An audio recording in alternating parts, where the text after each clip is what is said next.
What does a governmental shutdown mean to you? How does it impact you day to day, and what questions should you be asking? My name is Tyler Braun. I'm the Director of Financial Planning with the Tranel Financial Group. And as of midnight last night, the U.S. government is officially shut down. So what a shutdown is it means that the uh, Democrats and Republicans from Congress could not come together and pass a spending bill that would allow the government to be funded and all agencies and entities to remain open. And until they can pass that spending bill, we are now shut down, which means only certain entities will continue to function and operate, and the rest of them are in a waiting period and waiting for the government to be funded and be reopened. Now, let's look back at the historical data.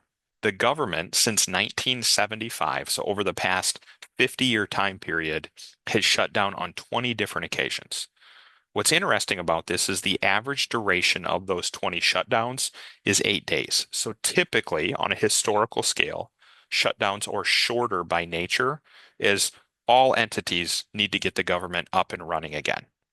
The longest duration of a shutdown during that 50-year time period is 35 days. So the most recent shutdown that we had was in 2018, that many of you may recall, and that was on the longer end of that scale.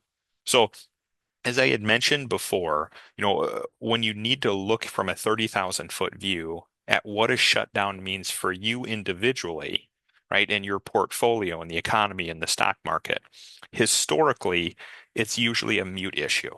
So we tend to see volatility increase in the short term, and then after the budget is passed and the new spending bill is approved, we see the market recover very nicely. So historically, the stock market and the economy have very little impact overall with the governmental shutdown. Obviously, if you're directly correlated and an employee of the federal government, you're going to feel that impact on a shorter term much more dramatically than someone who is in more of the private sector. But from a stock market and an economy standpoint, typically very mute and very short term with the volatility. If you have any specific questions about your situation, we're happy to go through those in detail with you. Once again, reach out to us directly as we're happy to help. Have a great rest of your day.